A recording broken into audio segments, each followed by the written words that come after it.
Alexis, you have chosen to follow Jesus Christ as your personal Saviour. Do you love Him? Yes. And do you want to follow Him for the rest of your days? Yes. And have you turned away from your sin? Yes. On confession of your faith, we now baptize you in the name of the Father, and of the Son, and of the Holy Spirit.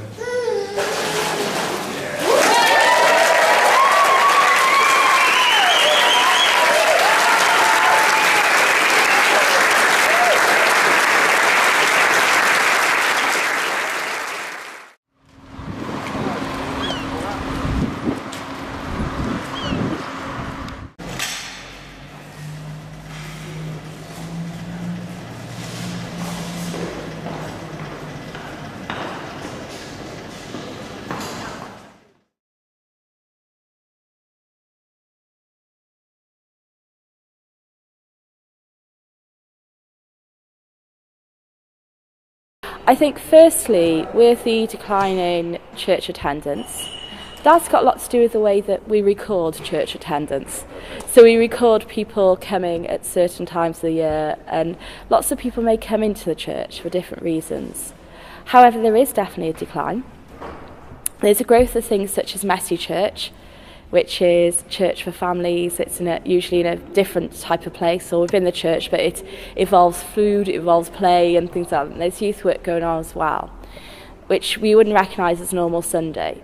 However, I think the decline in church attendance generally is because there has been a shift in culture. Yeah.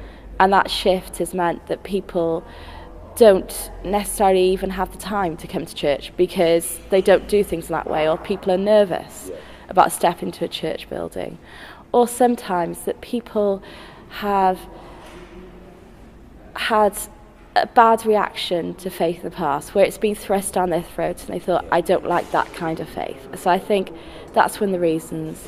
I think the response the church has to make is to say, okay, we need to do things differently. We may need to have services at different times, have different types of services, and maybe realise that actually in the past where people grew up in one place, they went to work in that place, they did everything in that one place. Now we belong to at least 4 or 5 different places that we belong in, and so people don't have something they can say, this is the church at my home where I always am. Yeah, it's a really interesting question because there's all these statistics, but to Christians, church is just church, and it's still carrying on. We're not seeing like dwindling numbers in our churches really, and on Sunday with us we had new people there again, so it is interesting when you hear things like that where they're finding their things. But I think it is I think a lot of it comes from like politics and things that are going on around us. They say that we are a Christian country or whatever, which is brilliant because that's part of our background. But do people really understand what that they're saying by that? Yeah. So I think a lot of the culture around us is affecting church and affecting what people think about church, and can affect maybe people coming along if they found that numbers are going down due to research, then maybe the culture around us is affecting it. But from the inside, it doesn't seem like it's dwindling. Maybe. Speaking personally, I left the faith when I was 16 or 17 because I disagreed with some of the things that the church was preaching about. I felt there was an awful lot of hatred coming from something that was supposed to be all about love, specifically towards homosexuals. And I know that's not true of all churches, but it was definitely enough for me to say I don't want to be a part of this anymore. And I think that would be true of an awful lot of people. There are some parts of religion that people might agree with and some parts of religion that people might not agree with, and it's the not agreeing is stronger than the agreeing now. Personally, I don't need religion to tell me right from wrong, or what's a good thing to do or what's a bad thing to do, and that's one of the reasons I choose not to be a part of it. It's difficult, I think, with a lot of things in today's society. You get ripped into for a lot of things, so the way you look, your beliefs, the thing, if you're a different religion like Muslim, you get a lot of crap for it. I think the same with different religions. If it's not right, there's so much going on that it's just one added thing. like I don't have much time, and the time I do spend it in church, or I do spend it volunteering, but it's hard to juggle a load of things. And I think people probably do have that faith, but they're too nervous, or their families don't do it, so they don't want to go do it on their own. And it's something that at a later stage in life you will find if you want to do it. So it's just, if it doesn't feel right, then I can see why a lot of people don't come. It's nerve-wracking, and I probably wouldn't come on my own if it wasn't for people I knew.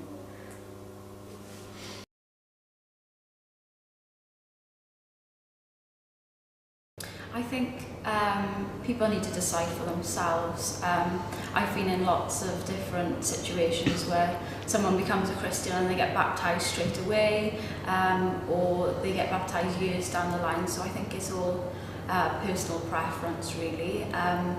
You know, in the Bible it says, you know, in Matthew 28 it says, here we go. In Matthew 28 it says to become Christians and then be baptised, so there's no like space or time in that situation. So I think it's just when you're ready, and it's more of a, like I was saying, like a declaration to show people, but it's also a personal thing as well. So you have to be ready to, you know, you might be following Jesus in your heart or following God, but to be able to show somebody and to tell everybody and stand out there is something, it's quite big really, it's quite a big thing to do. It takes a lot of confidence, and I know people who have, you know, waited a while because they were a bit too scared to do it, and that's fine. I think you have to be ready to do it, yeah. I think if it's important to that person to stand up in front of the church and say, this is absolutely what I believe and I'm putting all my faith in God, then baptism would be the right thing to do. I don't necessarily think that infant baptism has the same effect. But for people to be able to say, I want to raise my child as a Christian, again, it's a nice visual metaphor for what they're choosing to do. I wouldn't tell anybody to get baptised actually. It's one of those things where it has to be your personal decision. So I'd never tell somebody to get baptised. It's something that you have to come towards, and then once you've come to that decision, go for it. Yeah. But you have to believe that there's no point doing something if you don't feel like it's the right thing, if that makes sense. Because you go through this grand gesture and it's really scary. You're in the water, you have two people. Yeah. Usually one person dunks you, but in this case, because me and Neil are both in help with a homeless charity, we had two, so the leader of God's Squad and the leader of this church. But you're putting a lot of faith in somebody to dunk you under the water, and it's not something you want to do. You would chicken out before if you didn't want to do it. So don't do it unless you want to do it.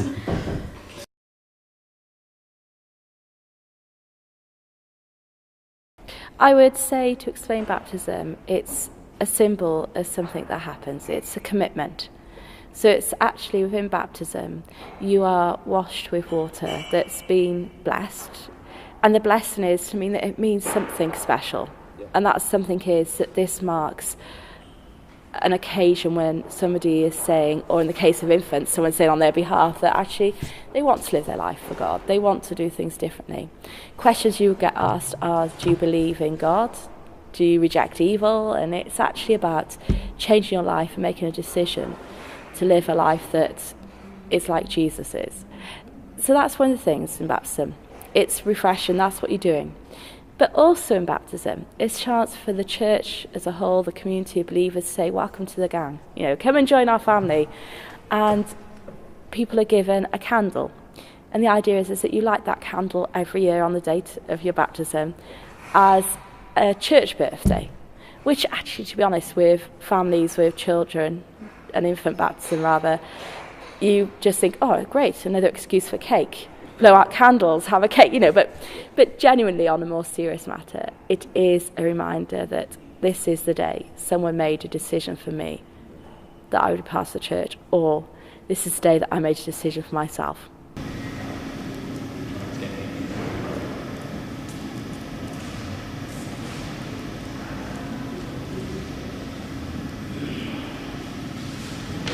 With baptism, it's built up, so you can't just go, I want to be baptised, and then next service you're baptised. You have to go through a process of a lot, and I didn't realise how much you had to go through. So on Thursday, because I'm really busy, I'm back and forth to London all the time and I do club things, I was down London and I missed my appointment to talk about baptism, so I had to meet with Brian on Thursday. You have to explain why you want to be baptised, but you've got to do it in a way where the church doesn't want it to be forced, it's your own decision. And I was really nervous. I don't like public speaking, and I drank about 10 cups of coffee before actually going for this. And this morning my partner was in the house and he was like, I don't know how I'm going to do this. I don't know how I'm going to do this. And I did it, and it's this amazing feeling because the whole church is there around you. There's people here that don't go to church. The guy sitting next to me in the white shirt is an atheist. He doesn't believe in God, but baptism is one of those things that brings people together, whether they believe in God or not. And it's just this community thing where it's nice. It's an amazing feeling. You feel refreshed, and everybody in church now knows who I am because they've just witnessed me baptised, and it brings everyone close together. The reason I wanted to do it was because it says in the Bible that Jesus did it himself, and when you're a Christian you try and follow what Jesus did, you know. Yeah. What people often say, oh, you know, what would Jesus do? So for me it was really important to sort of follow in his footsteps in that way, and to do what he did. So in the Bible, one of Jesus's disciples was known as John the Baptist, and I could be wrong with calling him a disciple actually. There was a bloke called John the Baptist in the Bible who baptised people into Christianity, and it was a visual metaphor for washing away of the sins and then being accepted into heaven. So the Baptists, which is the particular section of Christianity that I was brought up in, believe that it's up to adults to make the choice whether they want that washing away of sins and being accepted into heaven.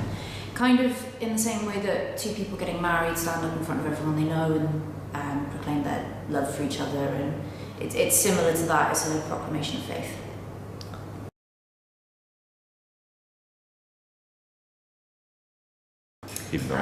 I was brought up religious. My father was brought up religious, his whole family are Christian. My mother became a Christian when she was about 21, I think, and that's how she met my dad, so I didn't know anything but Christianity from when I was quite small. So I was brought up in a Catholic boarding school. My sister was brought up atheist, I was brought up Catholic. Catholicism never really identified with me, and I moved from Llandovery to here, lived on my own and then lived with my ex. I then went to Zach's Place, which is a Christian homeless charity that you volunteer in, hence the God Squad. So it's run by a gang of bikers who are the most amazing people ever, and I have my own bike, so it's really friendly. And one of them invited me to come along to church, and it was kind of that last little, so I was religious anyway, but it found the right religion for me. So, yeah. So I was brought up in a Christian family. My parents were both Christian, so I grew up going to church. And then as I was older, you know, discovered for myself that I wanted to follow God and become a Christian myself. So it was a bit of both, really. You know, being brought up in that background gives you the experiences of it, but also to make it for yourself when you're older then as well.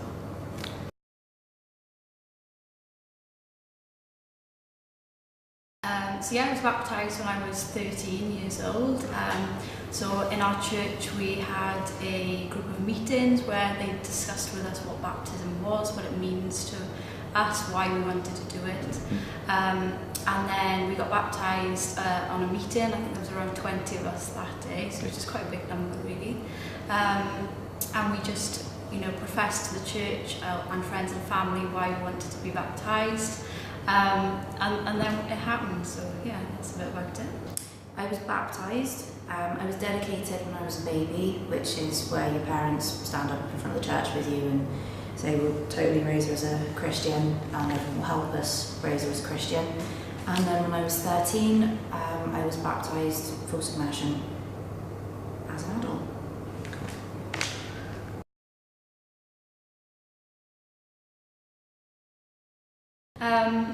Faith is the most important thing in my life, I would say, I think. If I didn't have my faith and I didn't believe in God, I'd be a completely different person. I think it's grounded me in a lot of things with good values. I think it's given me like a wider family around me, which is something I really appreciate. You know I can go to my church family about anything, which is quite rare that people in today's society can say things like that, that they've got this big group of people that they can go to with anything. I think with a lot of mental health stuff going on, that having people like that around you is really important. So faith in that way has been really important to me. I think also my personal journey of like how I deal with day-to-day things, I think again it really grounds me, it gives me opportunity. I feel like I can speak and pray to God all the time. I feel that He helps me. I feel like He listens to me, that I can talk to Him, and that all of that kind of faith element is really important to me and a big part of my life.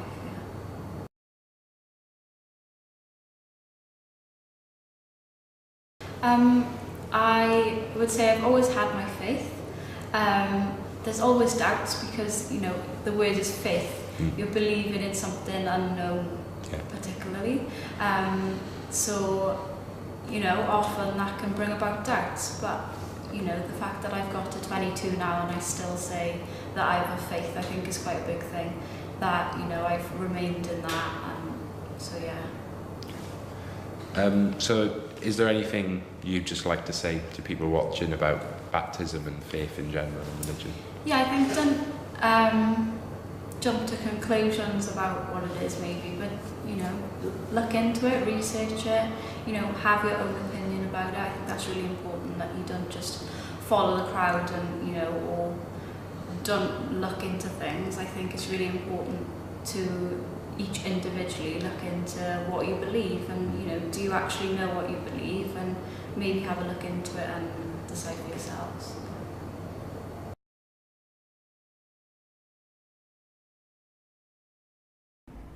None at all. 3, 4. Well, would you say that's... And they're in the choir. Oh, really? Yeah. So It's very, very, very sad, and we need to do more with youth, with young people. We're good at children. Not as good as we could be, but we have children in the choir and children feel loved and welcome, and links with schools are good. But when it comes to older, we need to do more. So, I'm realistic. It's a big mixture really. It depends what denomination you're in as well, I think. Okay. So with some of the more traditional denominations, there are a lot more older people because that's what they've been brought up in, going to chapel every Sunday, so that sort of thing. With the more evangelical movements, which is, I go to an evangelical church, there's, a lot more, full range of ages, so from, young children to teenagers, students, families, and then the older generation as well. So yeah, it's a mixture, and it can depend on what church, because each church is different and has their own values and has their own, we're all Christians, but everyone has their own thoughts on it. So it just depends, which church you'd like to go to, and then it depends on what the demographic of that church is then.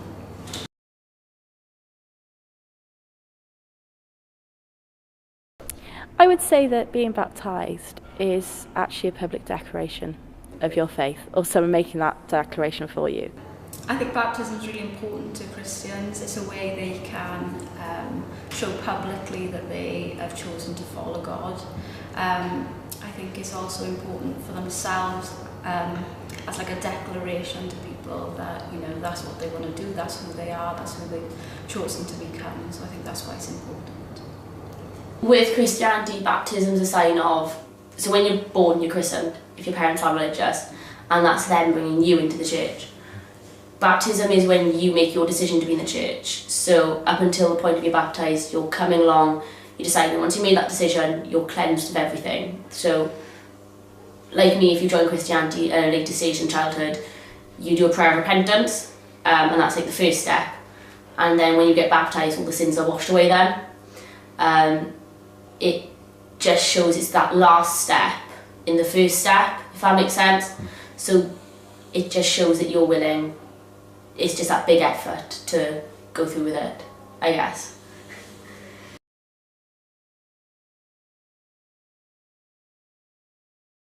There's that, and there's just a lot going on. I mean, when you're young, a lot does go on anyway. Yeah. But with the negative opinion, it can put people off. But at the same time, you have obviously extremists in different religions, and I think that puts people off as well, because they don't want to have that around them. And I think people just want to find their own paths in life, and if that crosses against religion, that's great. If it doesn't, then that's your own path. I think a lot of people see religion as, I think a lot of people see it as cults, or a lot of people see it as, I can't do this, I can't do that, really controlling, and I know a lot of people don't want that, but it's not. But people obviously have that opinion of it, and I think a lot of people focus on what religion they follow. So there's a little proverb, I think it's a proverb, I'm not sure. Religions, so the God's like the sun, and religion's like all the different fingers. All the different religions have fingers pointing at the sun, and people spend too much time focusing on fingers rather than the sun, and that causes a lot of problems then, because people don't want to spend time arguing over which religion's right and which religion's wrong. I think there's any large organised group of people, there's going to be things that people agree with, there's going to be things that people don't agree with, and if they're following one particular doctrine that contradicts itself, there's going to be disagreements. So, although there are parts of various religions that are accepting and open to people from various different backgrounds, it's not something I'd want to go near again. I'm talking around in circles, I know I am. It's difficult to say. I don't want to criticise religion, I don't want to criticise faiths, because obviously it's always going to be something that's personal to people, and there's a lot of good comes from religions and there's a lot of good comes from faiths. I am against anything that's organised to the point that it discourages the members from asking questions and asking difficult questions, and poking and prodding at religious doctrine is something that is a bit frowned upon in religious circles. So no, I don't think I'd be going back to any religion.